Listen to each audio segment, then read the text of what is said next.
Well, hello and good afternoon, everyone. This is Vanessa Chase Lokshin. So great to have all of you here. See lots of people signing on, which is terrific. Welcome, and thanks so much for attending today's webinar, 5 Keys to Storytelling Success. I am really excited and really delighted that all of you are here this afternoon. I know you all have busy schedules, and it's really wonderful that you're taking an hour out of your day to be here and learn with me. I really hope I can make it worth your while. We have lots of great material to cover. Many of you submitted questions ahead of time. I'm going to do my best to answer a lot of those as we go throughout the webinar.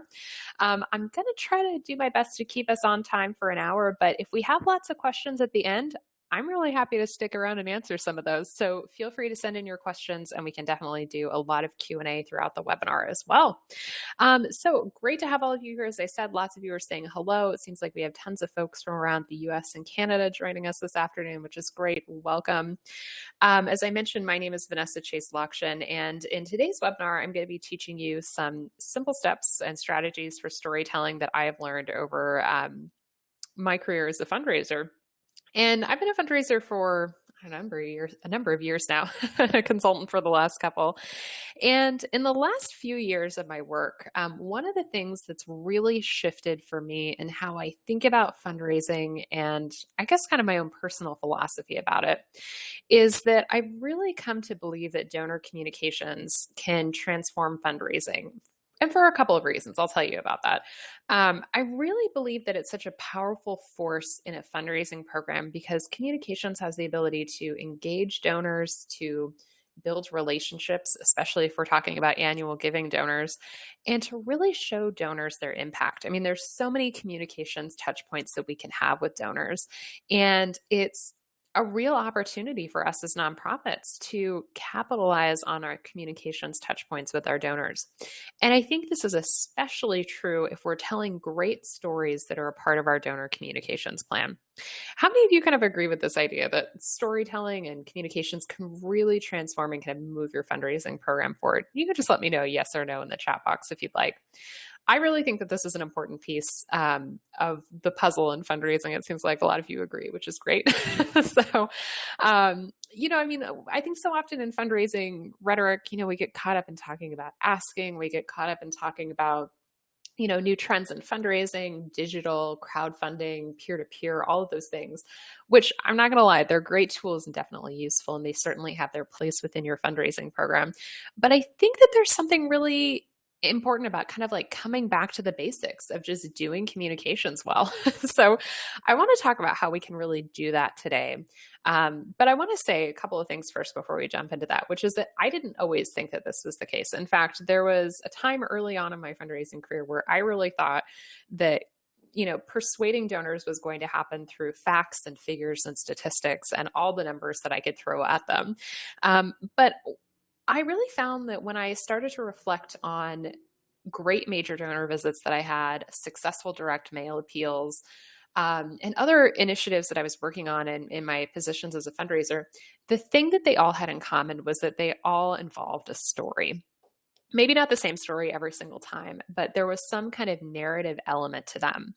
And when I identified that, I kind of thought, well, maybe we could explore this a bit more and figure out how to use this better and more strategically at the organization.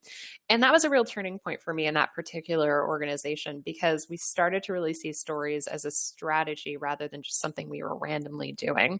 And that came with a lot of really great results for that organization. We had one appeal that brought in $75,000, which was huge. And that was like over a 50% increase from the year before, which was really amazing.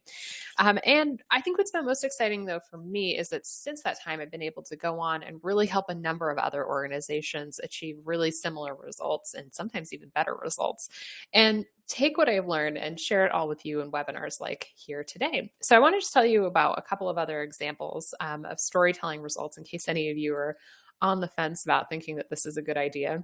Another organization I worked with several years ago, Cancer Care Connection, we worked with them on their 2014 year-end appeal letter and campaign. And when we were talking about strategy and thinking about, how do we move them to the next level in their fundraising program, one of the things that we kept coming back to was how they were talking about their work.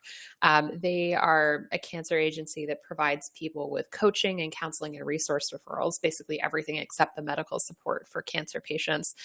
And they had a really compelling case for support, but they were talking about it in such a clinical way that, was really kind of alienating and not that engaging and really didn't communicate um, all of the amazing aspects of their work. So when we were working on developing the concept for their 2014 appeal, I knew that we had to move away from this and really focus on a single story, which is what we did. And it came with some really amazing results. They saw an almost 50% increase in their 100% increase in their average gift size from that appeal, which was great. And it was really terrific for them. They had a very similar response rate to the year before, but they saw people giving at much higher rates because I think the message in the story was so much more compelling than what they had done in previous years.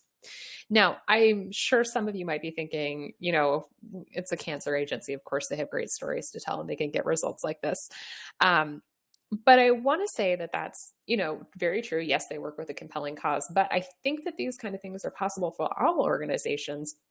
It's really just a matter of finding your compelling hook and compelling angle for your donor audience. And that's something I really want to talk about a lot more here today is how you can figure this out for your organization. I think it's totally possible. And there's some great things that can come with storytelling when you put in the time and effort to doing the work and really setting it up well for your organization. So we're going to talk about some things today, a couple of different topics. Of course, we're going to talk about the 5 keys to telling stories that resonate with donors. And this is what we'll probably spend the bulk of our time on.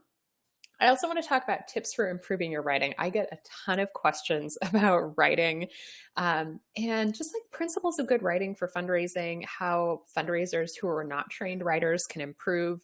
Great questions. And we're going to talk about some of those things. Excuse me. And I also want to spend some time talking about finding ideas for how to find your nonprofit's very best stories. I get so many questions on how organizations can find and collect stories to tell. So this is a big topic and we'll definitely talk about some strategies for that.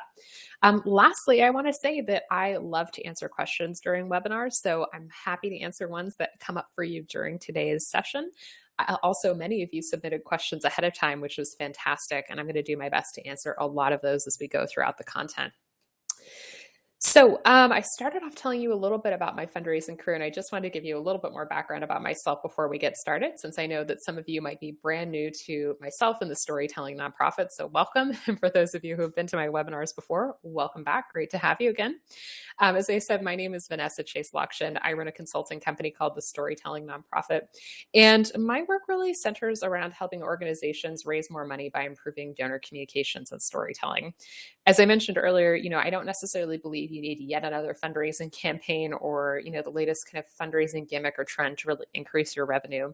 I think that you can focus on improving the quality of your communications because that's what's going to lead to better relationship building over the long run. And so using that approach and that philosophy, I've helped nonprofits throughout North America and also the UK raise over $10 million for their causes, which I'm super proud about because so many of them do amazing work.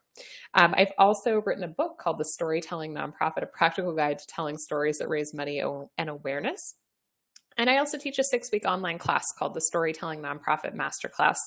And if you're interested in taking an advanced training on storytelling, I'll talk about that way at the end of the webinar in case any folks are interested in that. All right, so let's get to the content of our webinar here. So I thought I'd start us off with just a few interesting facts about storytelling just to kind of set the stage for all the things that we're going to talk about. So a good story causes your brain to release a chemical that actually makes you empathetic. This finding came from a study at Claremont University, and I think it's so applicable to nonprofit fundraising. I really think the key to successful fundraising is creating an empathetic connection with donors. Not just any connection, but one that's deep and meaningful and really evokes a lot of empathy between the donor and your organization. I see many organizations, though, who don't tell stories and I think really cut off this opportunity, which is unfortunate. So knowing that there's an actual neurological reaction when you hear a good story, makes it absolutely essential for fundraising. And I hope that that's something that you'll take into consideration.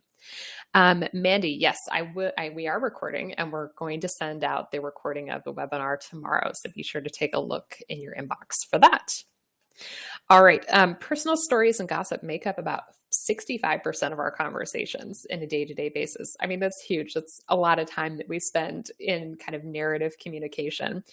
And I like to remind people of that because I often hear people say, I'm not a great storyteller, or I don't think I can tell great stories. And I mean, how many of you have thought that? I'm sure a lot of you have said maybe, oh, I don't know if I'm so good at this or if I'm cut out to do this for my organization. But I'd really encourage you to kind of let that go, because you are naturally a storyteller and someone who can communicate in a story or a narrative kind of fashion. And what I think kind of trips people up a lot of times is having to do that in an organizational setting and for an organizational voice. It doesn't have to be rocket science. I really think that you can do this. And hopefully some of these tips today will help make that possible for you. All right. Stories can activate an involuntary flight or fight response. This comes, I think, from a lot of the empathy and the emotion that we feel when we hear a great story. So when we're tapped into the empathy that we feel when we hear a great story, the emotion, and not the logical part of our brains, we can have this kind of response. And I think in fundraising, this translates into answering a call to action, which we all want to have happen. So how many of you have ever had, really strong reaction to a story, maybe where you thought, yes, I need to participate, or I need to donate, or I need to do something about this? Maybe just let me know yes or no in the chat box. Yeah, so I see Mandy says yes. Yeah, absolutely. Yeah. So there are, lots of opportunities for us to kind of have these strong emotional reactions that evoke this kind of instinctual response where we feel like we should respond or participate or what have you.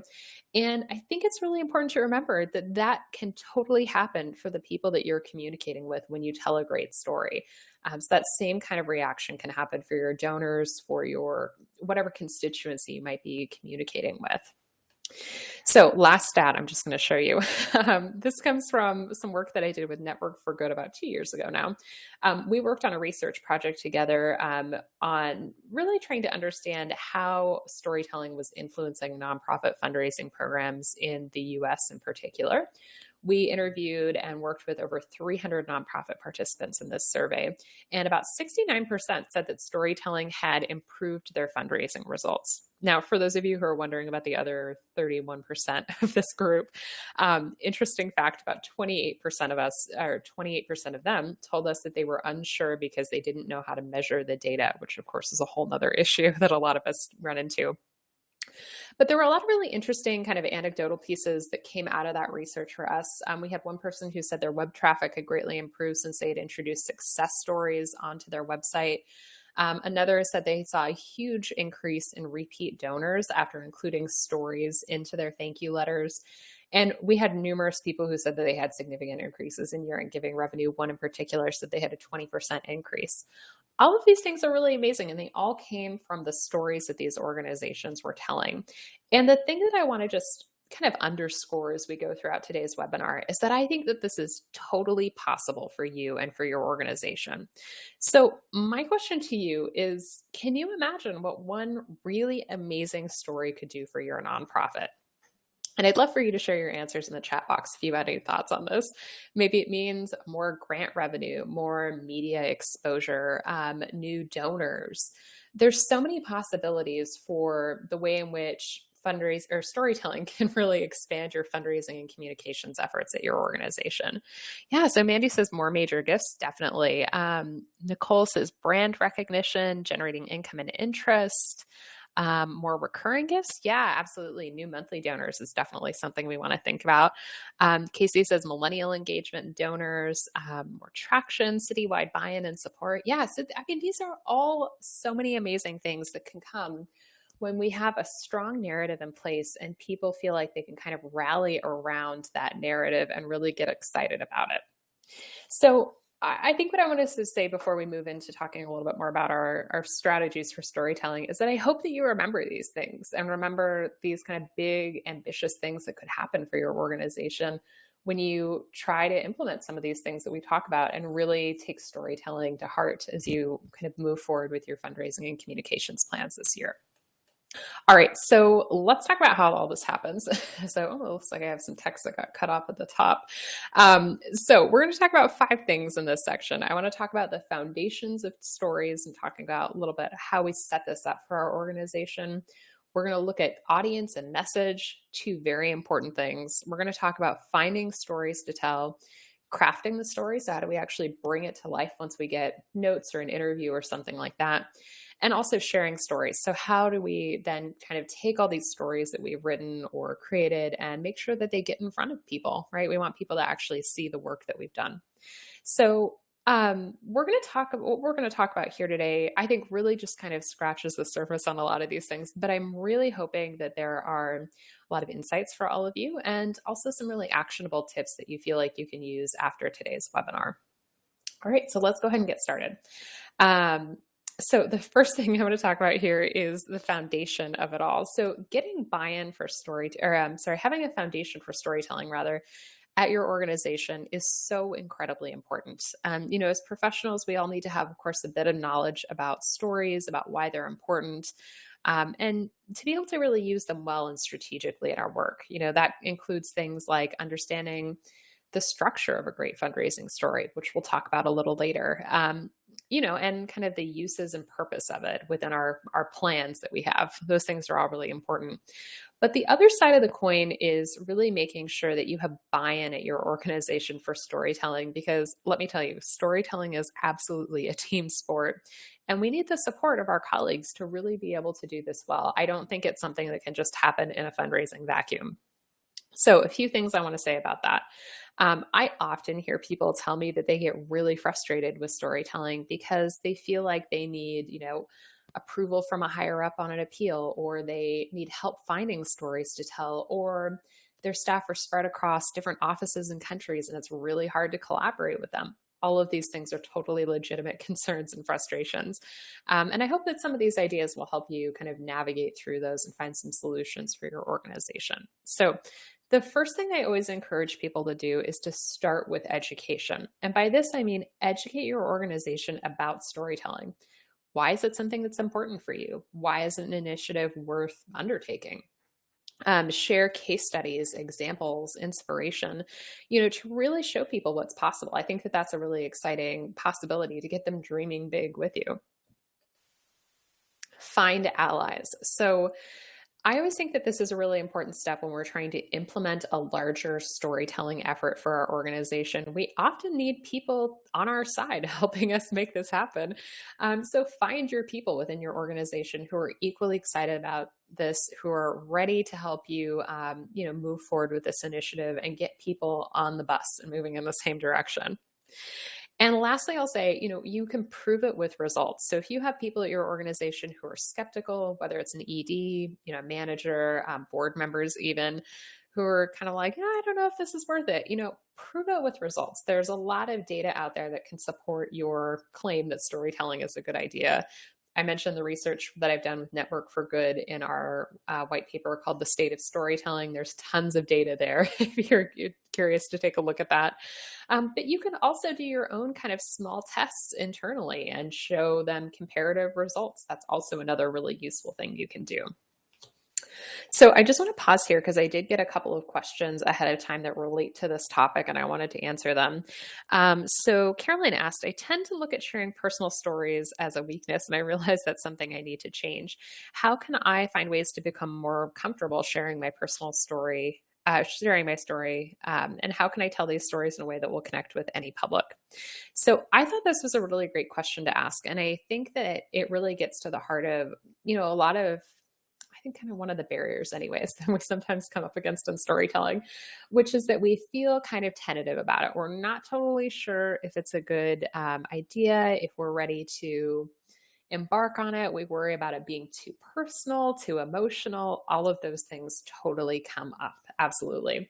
The thing that I'll say about this is that, there's really no need for your organization to be bland or to be kind of voiceless in all of this. I think that what happens when you kind of water down your communications and you're afraid to share stories is that you end up appealing to no one in the process. Your communications don't have that kind of strong pull to the target audience that you want.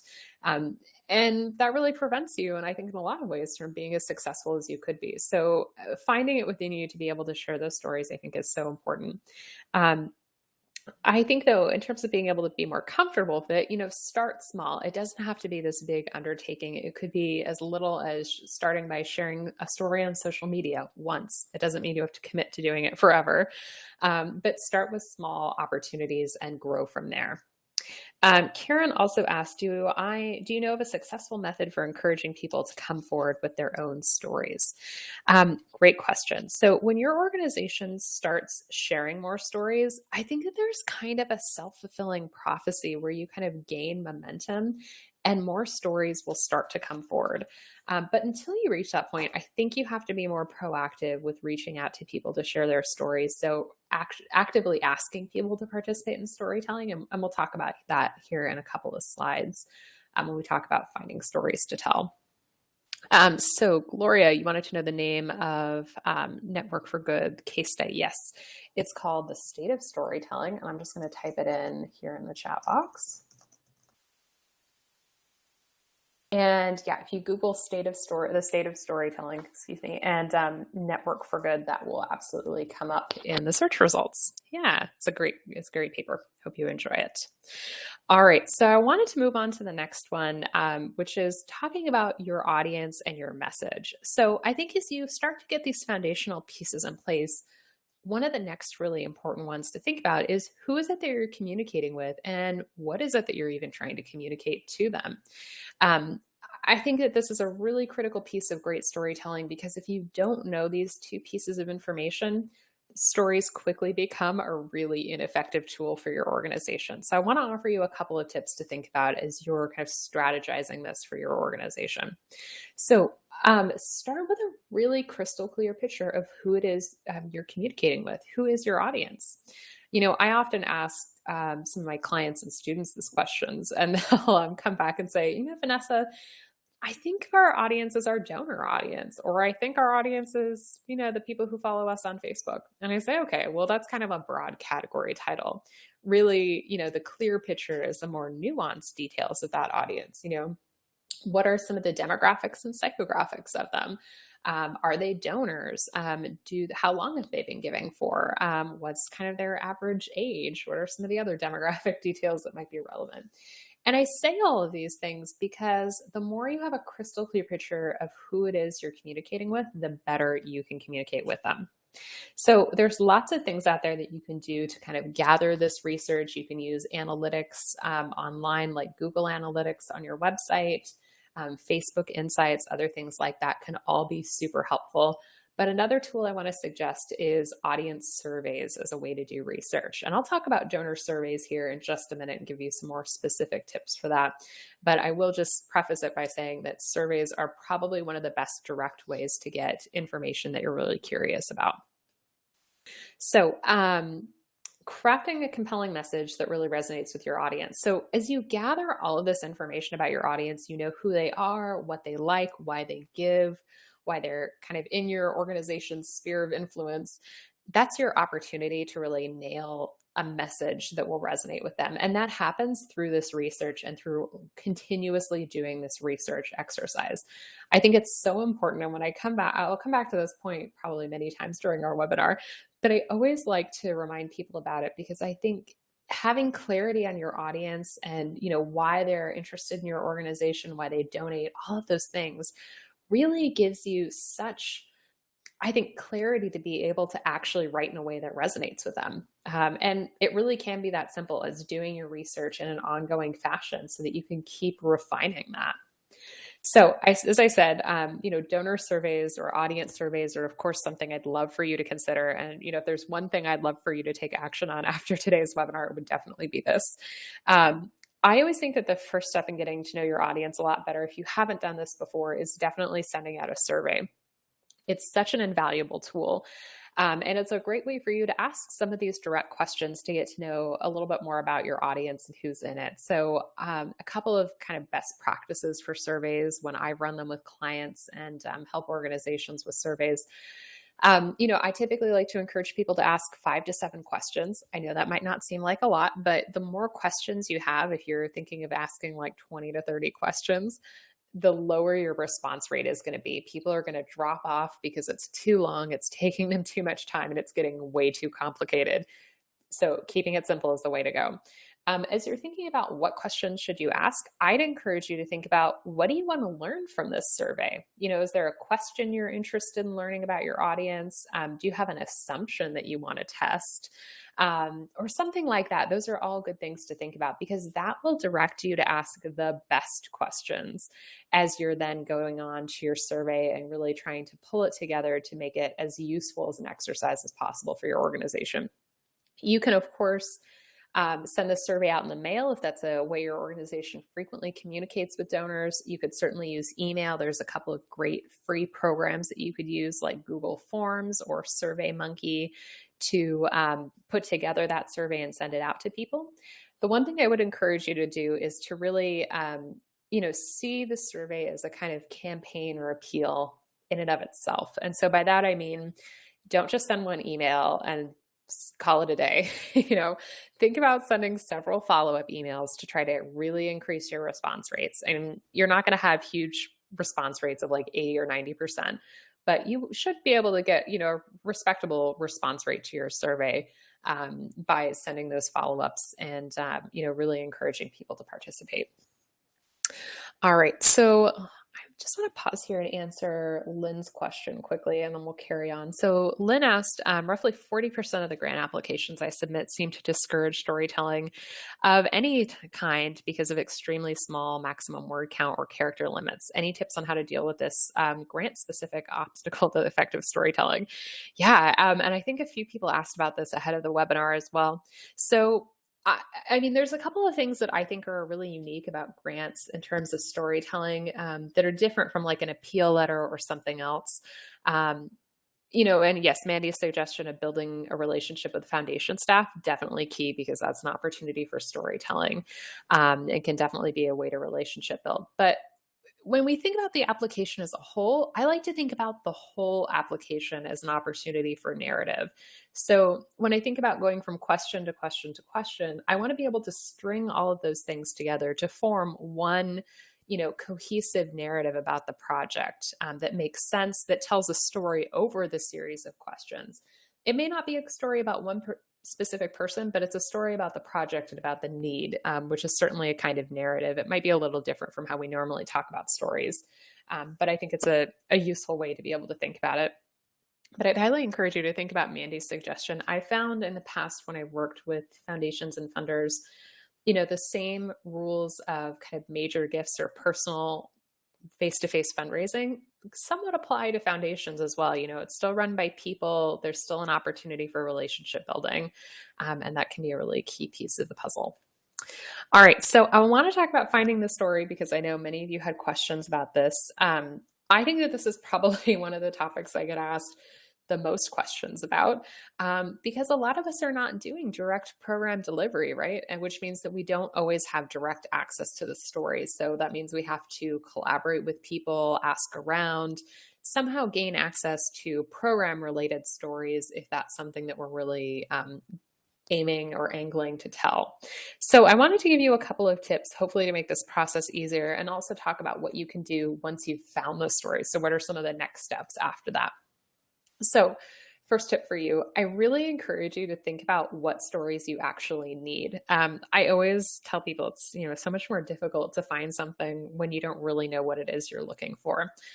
A story is a really broad term, right? But I think that what's helpful, both in internal communications and for your own purposes, is to think about, what is the type of story that I'm looking to tell? Is it a story about a volunteer, about a client, about a program staffer, about one of our board members, something else? Is it a program or a story from a specific program or service?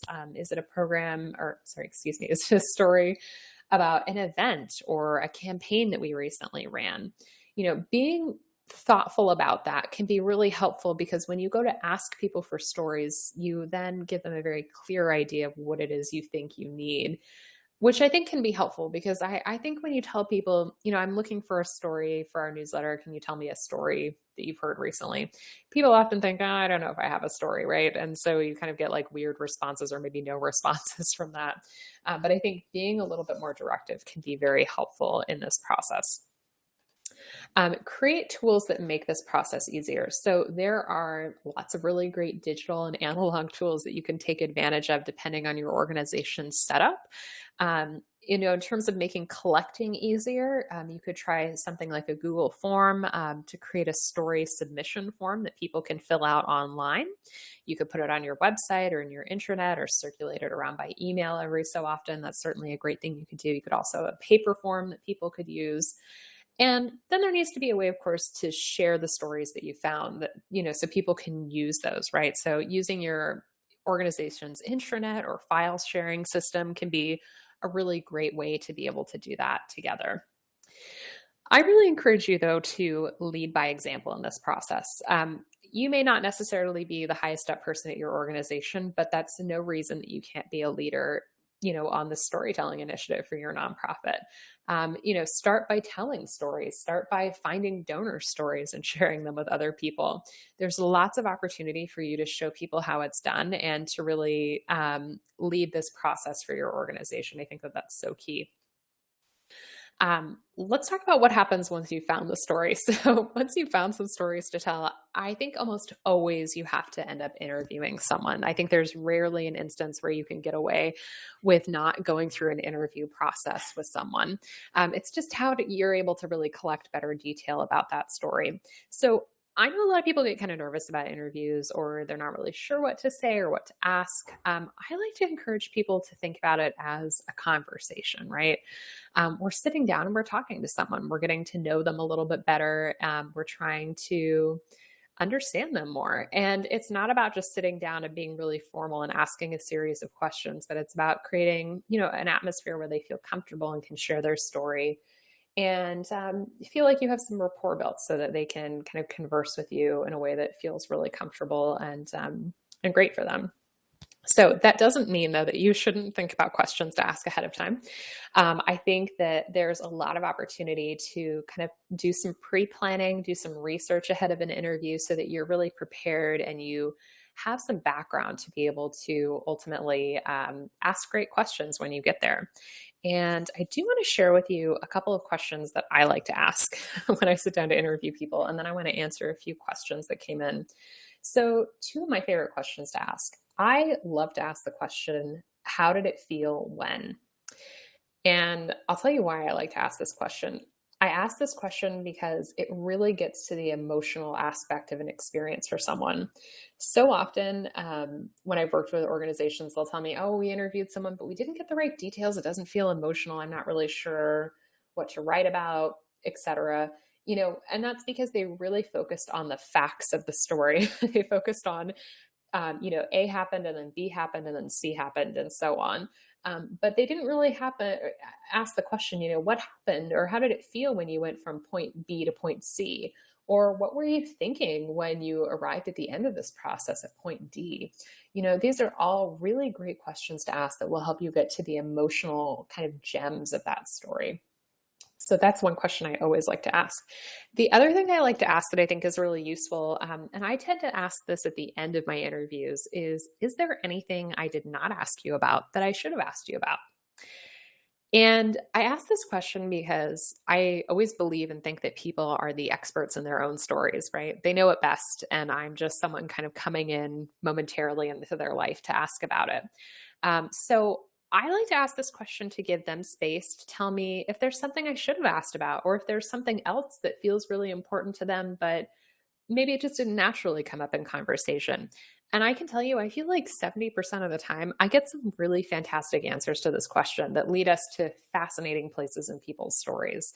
So I would encourage you to think about incorporating these questions or maybe other ones that you like a lot into your interviews to really get some great gems as you go through that process with people. All right, so I want to stop and just answer a couple of questions that people sent in ahead of time that I thought were really fantastic. So Angie asked, we have so many different programs within our over 120-year-old organization. Do I need a story from each program, 5 in all? So my answer to this, Angie, is that it really depends on what messages you're trying to communicate. So if the message or messages are best explained with fewer stories, you don't necessarily need so many. But if you are going through a process where you're actively talking about every single program that you're working on, you may need a story that kind of speaks to each of those. That being said, you don't necessarily have to have multiple stories for each program, partially because not everyone will see the story you share the first time, so you can reuse that content and kind of do that strategically throughout the year if you need to. All right. Ariane asked, what questions do you ask to get someone to reveal conflict in a story? Very timely question. So I think the best question to ask for something like this is maybe, it's more of a statement actually, but it's to say something like, tell me what you found challenging about that situation. Or you could just say, that sounds like a really tough situation, and just pause and wait and see what someone says. I have to say, sometimes just saying statements like that and pausing and allowing someone to respond will kind of naturally lead to them telling you a little bit more about that aspect of their story. So it's certainly something that you could think about. Let's see what other questions we have here. Andrea asked, how do you tell a story when you work with foster kids and confidentiality? Great question. And I know some of you also submitted questions about HIPAA and privacy, anonymity, all of those things that I think are really important. So there's a couple of things that I can say here. And I worked with lots of organizations who have dealt with this in the past. I think the best option for your organization is to probably change the children's names in the story and any details that might identify the kid as that particular kid. Those are two things that I have done historically with some of my clients. That's usually, I think, the best option too for HIPAA as well, if you're looking to tell stories. One thing I will say about hospital privacy laws, as opposed to, foster kids or other kind of confidential or sensitive issues, is that in cases of HIPAA, I think that we often assume that people want to keep their privacy and so they don't want to share their story. But I'd really encourage you to actually ask, because I think you'll find a surprising number of people will say, yeah, I would love to share this, or I'd love to talk about this. And yes, it's okay to share my name. So don't just assume that people want to remain anonymous. I think in those situations, give them the opportunity and the agency to say no to you if that's what they want. I think it's a little different though when you're working with kids or issues such as domestic violence or sexual assault. I think there's some deeper ethical and also legal implications there. So I would say those situations are a bit different, but hopefully that sheds some light on that situation. All right, Ashley, you wanted some example questions. Example questions program recipients can be asked in a follow-up survey to elicit narrative that corresponds with better storytelling. Yeah, so there's a couple of things you can think about. If you have kind of a program follow-up survey that's like one way that your organization is trying to get stories, I would really encourage you to think about asking questions in an order or in some sort of order that corresponds with their story progression. So, what was happening before they signed up for this program? What was their experience like during it? Now that they're leaving, what's happening in their life? How are they feeling? Those 3 very off the cuff, quick examples. You could certainly refine those some more. But ultimately, I think it's really good to help people think logically about the progression and ask questions in that order, especially if it's a form that can be useful. But ultimately, you will probably need to actually talk to people directly to get the best stories and do some interviewing. So definitely keep that in mind. Donna said that they have a consent form. Yes, I actually think that that's a really important piece of all of this. And I'm not a lawyer, so I would encourage you, if you have legal counsel or someone you can consult with on legal matters, to help you draft a consent form for sharing a story that works for your organization and for your clients. I think that that's a really useful tool to have. All right, last question I wanted to answer quickly before we move on to the next thing. Cecilia asked, how should we organize our stories so that several staff from across the organization can access them? So having an internal file system for your stories is great. I think there are a couple really useful options, and it really will probably depend on what your organization uses and how, how you like to kind of use tech tools. Certainly, if you have an internal shared file drive, that's a great option. You could create something there and create some rules around how you file things. An intranet, if you have a community intranet, that's also useful. Google Drive is another file sharing option, and Dropbox as well. So those would all be great options for that. All right. So I want to move on and keep us going because I realize we're kind of coming towards, not quite towards the end, but close to the end. So I want to talk about the next step in this process, which is really crafting the story. And I think that this is a really important piece because I can't even count the number of times I've heard from people say, I'm not a good writer, or I don't feel like I'm a writer, or I'm a fundraiser and not a writer if they're a fundraiser. Those things might sound familiar to some of you. And I can certainly relate to that. I think early on in my fundraising career, I felt like I wasn't quite getting it. Like my writing was not as great as I thought it should be. And I want to say, though, that through the years, I really think that fundraising writing and writing for fundraising purposes is so much more of a science than it is an art form. And that being said, I think it is a skill that can be learned when you really know and understand and utilize the principles of good fundraising writing. So I want to talk about what a couple of those are and give you some pointers for this. So the first and big one, I think, is really about understanding the structure of a good fundraising story. So I'd be the first to say, I don't think that there's some sort of loose, willy-nilly structure that you can follow and have a good fundraising story told. I think that there's some intentionality and strategy behind that. And from my work and research, I've really found that this strategy has worked the best. So I follow this, and it's here on the slide, which is connection, character, conflict, resolution, and call to action. Connection is really the piece where you're going to be plugging into that rapport building with your audience very quickly. And kind of hooking them into that story and giving them a role, giving them a reason to keep reading.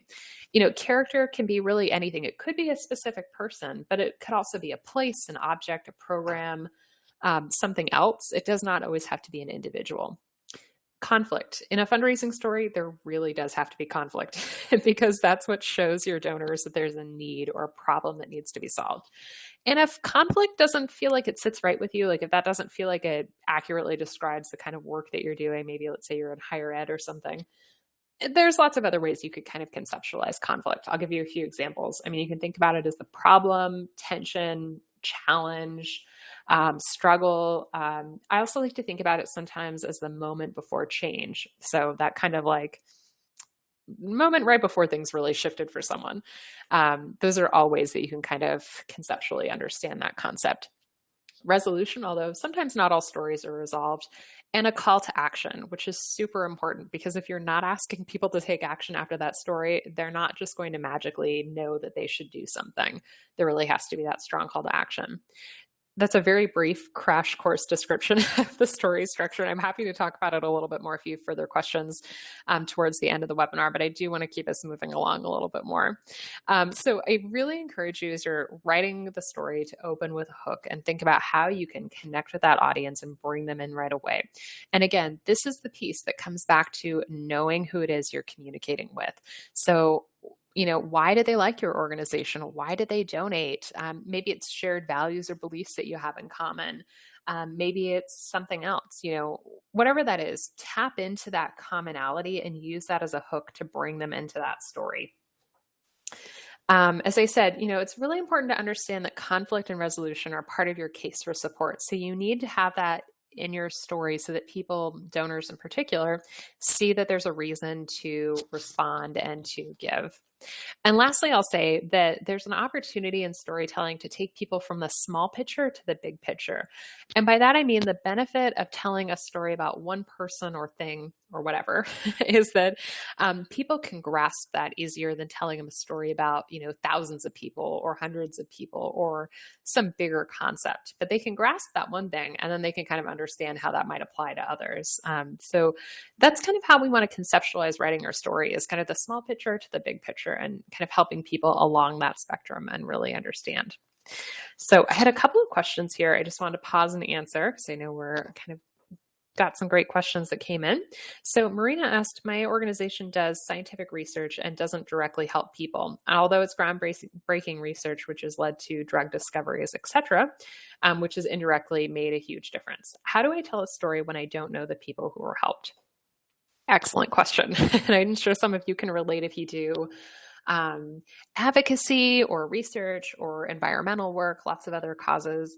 Um, the thing I want to say here is that I think you can absolutely tell stories of the research and about the research. So why is it important? What could it lead to?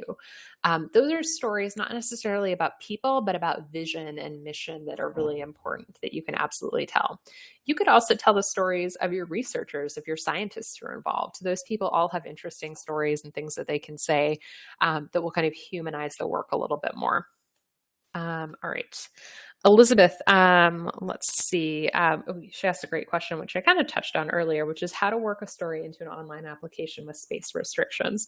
So I have to say, sometimes you've got to be ruthless about selecting the most important information to share. So be concise, understand the whole application as being a kind of story. And think about your audience. What are the things that they'll most care about? That'll help you really decide what information you should share in that application. Let's see.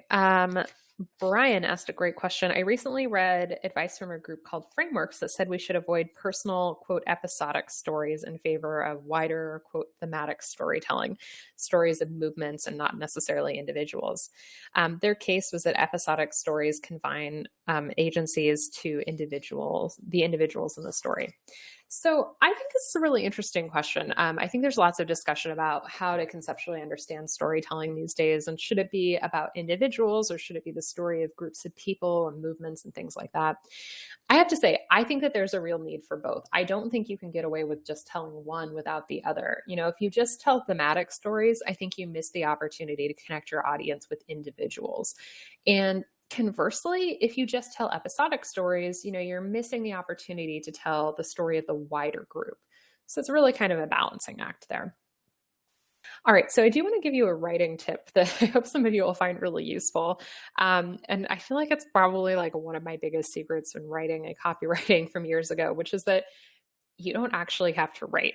By that, I mean, if you're a stronger verbal communicator, absolutely talk it out.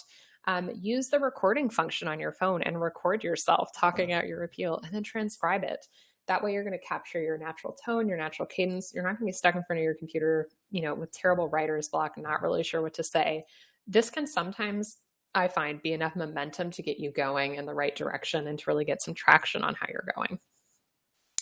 All right, so we arrived at the last piece, which is about sharing stories. I really think that this is kind of where all of this work comes together and really kind of brings all of the work that we do and kind of helps us to start getting results. And I think that, of course, we don't want to have done all this work to collect and write and produce a story and then not share it, right? Because that means we've done all that work for no good reason. So we really want to think about how can we make the most of getting these out in front of good audiences and being able to really maximize our efforts. So I want to share a couple of tips around this with you. So my first big tip is go where your audience is. And I know that might seem really simple, but I'd really encourage you to think about, where is your audience spending time, online or offline or wherever?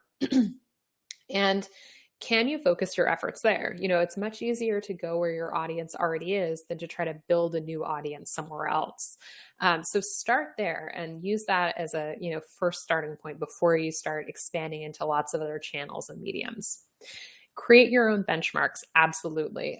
Look at your numbers regularly so that you can create your own useful benchmarks. I know that there's tons of industry, benchmarks reports and things like that from Blackbaud and Network for Good, all of which are useful. But I think the most useful benchmarks are the ones that you create for yourself internally.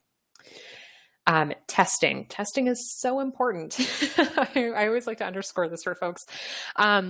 This is how you can kind of figure out how to incrementally and also exponentially improve things for your organization. Test, 2 different calls to action or 2 different email subject lines or different copy in your appeal letter. It's so important to test these things and to really take a look at what's working and what's not, because it'll really help you make progress towards optimizing your work and really getting the best results possible. And lastly, I wanted to include this because I think this is a really useful tip, which is I really think people often underestimate the power of really grassroots efforts. It doesn't matter whether you're a large organization or a really small one with one person, one staff, maybe. There's real power in just asking people for help and kind of doing personal outreach and getting people involved directly in the storytelling work that you're doing. It doesn't always have to be mass communication. There can be a real power in kind of building community in a grassroots way. And I'd encourage you to think about, is there an opportunity for that at your organization that really may help you make some more progress in some of this work? All right, so I got a couple of questions related to this, and I want to answer those before we carry on here. So Julie asked, once you have a story, how can you repurpose it into different mediums? Great question. So first of all, you should absolutely be repurposing your content. There's no need to constantly be creating brand new content for your social media channels or email or newsletters. It's very useful to keep repurposing things in different places. So let's say you've written a story. I'd encourage you to think about pulling out great quotes or sound bites for social media posts, turning those into graphics even or pictures. You could create a video if you wanted to interview that person or do some sort of voiceover. Always a possibility. Taking that appeal or that story, making it into an email newsletter or an email appeal or direct mail letter. These are all things that you can do. It really depends on what mediums you're using. That'll really direct how you can tailor your story. I'd say my kind of general guideline for social is try to make it more visual, look at, video, images, those things can be really powerful. Whereas with, email, direct mail, you want to focus on the words and kind of the copy aspect of your story. Kate, I would love to talk about video. What type of content resonates with donors and recommendations around length and format? Good question. So I don't necessarily have a magic bullet answer for you as to what resonates with donors. I can tell you, overall in social, certainly video is going to rank higher. And I think that that's also the case on websites as well. People are spending more and more time watching videos online every yeyear. What's going to resonate with your audience? They can best tell you that, not me. So this is a great question to ask them in a survey. What if, the question might be, we're thinking about producing videos about our work. What would you like to see? What questions do you have? That might give you some really great ideas for videos that you could produce. In terms of length and format, I think it really depends on channels. YouTube, I think a lot of longer format videos are performing better these days. I think I've saw a stat that was something like 20 to 30 minutes, which is really long. So don't think that you have to do that. But, on social, it's definitely shorter videos still, right? So on Facebook or Instagram, Snapchat, those are all shorter form videos. So it really depends on where you're going there. All right, Katya, what are some measurements to use in monitoring and evaluating the impact of your organization's content? What sort of engagement is a good measurement tool? Awesome question. So I think your measurements should really correspond to the goals that you have and the things that you're really looking to optimize. So it kind of depends on what that is. For fundraising, for instance, if I was looking at email performance, my ultimate metric would be dollars raised or dollars brought in by the email. I might kind of look at other metrics, of course, like opens, click-through rates, things like that. But I'm not going to try to optimize for those things like I am going to kind of try to optimize, for instance, for like the call to action. That's going to be more important, or I'm going to put more emphasis on that, I would think. I'm certainly on social media. If you want to increase your reach, I would look at the number of shares or audience growth. That would definitely be two key metrics. So I'd say it really kind of depends on where you're looking. And I think I saw you on here earlier, Katya. So if you have a channel in mind and you want some ideas, feel free to message me in the chat and I can go into that a little bit more. All right, so I know we are coming to the end. I have a couple more things to say, and I will say that I'm happy to stick around at the end here to answer some more questions because it seems like we've had a few come in, so feel free to stay on if you'd like. I wanted to share this quote with you before we wrap up. This is one of my favorite quotes about storytelling from Ira Glass, who's the host of This American Life, and I have it in my office on my bulletin board. It says, "Great stories happen to those who can tell them." I have this quote up because it always reminds me that storytelling is not a passive activity. It's something that we absolutely have to do and be active participants in. And I think that that's such an important thing. We can't just sit back and wait for these things to kind of happen for our organization. We have to be proactive. So my question for you is, what happens if you're not telling stories? What opportunities are you missing out on? It could be maybe new donors, new media exposure, whatever that is. There could be a lot of opportunities for you not playing bigger with storytelling and not really stepping up more as an organization. And I wanted to say that it doesn't necessarily have to be like this. You can turn the tides. Your organization can find really good success in fundraising and communications and marketing with storytelling. And if that's something that's a priority for your organization, I'd love to invite you to a training that I am teaching this spring called the Storytelling Nonprofit Masterclass. It's going to be happening from March 6th and through April 14th of this year. And registration is now open if it's something you're interested in. I'll tell you a little bit more about the class. It's a 6-week online class where I work with nonprofit professionals, fundraisers, communicators, and sometimes EDs as well, to learn how to tell better stories for their audiences. And my goal is for everyone who signs up to come away from the class with at least one completed story ready to use, as well as the tools and confidence to really be able to be a great storyteller, not only in their current job, but in all the jobs that they have to come in the nonprofit sector. We cover a lot of the things that we talked about here in today's class in much more depth over the 6 weeks. And I really have a strong emphasis not only on you learning theory and ideas, but also implementing. So if you're eager to take a class where you can really roll up your sleeves, practice, do things, and be action oriented, this is absolutely a class that you'll love because we spend a lot of time talking about how you can actually implement these things that you're learning and really start to make some progress. And the other thing is that it's really a community-based class. So not only am I in there helping you learn, we have a wonderful community of over 120 alumni organizations who have been through the class already, as well as current students who are active in discussion threads, our Facebook groups, and our weekly group coaching calls. There's lots of great opportunity for networking, connection, and wider support from a wide variety of organizations. Helene Nicholson was one of our students about 2 summers ago, and she's a development manager at Community Links, and she had this to share when I asked her about her experience in the class. She said, "I found this experience to be engaging and empowering. I felt myself grow in confidence over the 6-week class in regards to my personal abilities as a fundraiser, a coworker, and a compassionate person. I found myself beginning to pay closer attention to what people were saying in words, body language, and silence. I'm really excited to move forward and continue to hone my skills in storytelling." So lots of great things come out of this class, and it's always a real joy for me to get to work with organizations to help them implement this information and really think about how they can be strategic storytellers. So as I said, registration is now open, and I'll include a link in the chat box if you're interested in taking a look at this now. It's a 6-week online class. It also includes 6 group coaching calls where we get a chance to work together a little bit more, answer questions people have. We have a series of bonus trainings with fundraising experts, including Claire Axelrad, Brady Josephson, Shannon Doolittle, and also Diane Leonard, talking about grants and storytelling, which is a great training.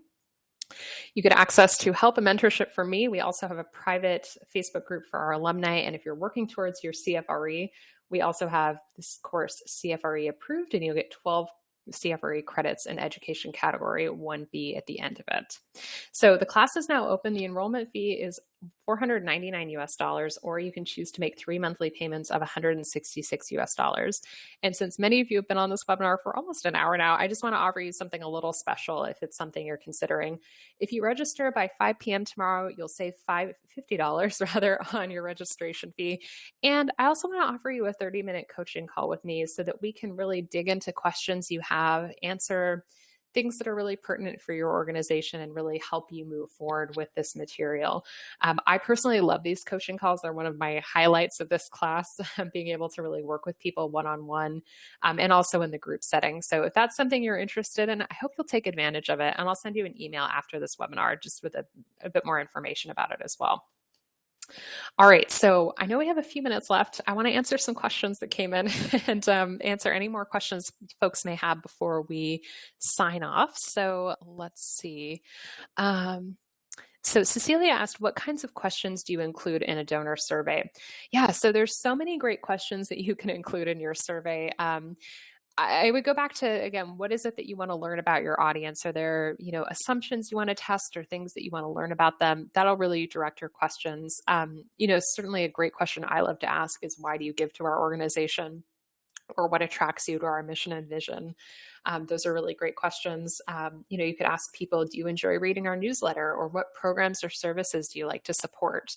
How do you prefer to hear from us? Do you have a preferred communication method? You can also ask demographic questions. If you want to get to know what age range your donors are in, you can absolutely ask that. If you're feeling bold, you can also ask about household income, things like that. Not every organization will feel comfortable asking those questions, but if that's of curiosity for you, if you're prospecting, those are all really useful things that you can do. I would encourage you to ask a mix of kind of open-ended, but also open-ended questions, but also ones where people can select an answer as well. So multiple choice questions. So this can be really helpful. Let's see. Scott asked, as a facilitator of a poverty coalition, I often run into resistance from partner organizations about poverty porn. How do you educate around that? Yeah, I think that that's a really legitimate question for a lot of organizations, which is that how do we balance the need to tell these stories in a way that will hopefully raise money, but also tell them in a really dignified, ethical, and responsible way, right? Because I think if we're not doing that, we're really missing a big opportunity as nonprofits and as communicators.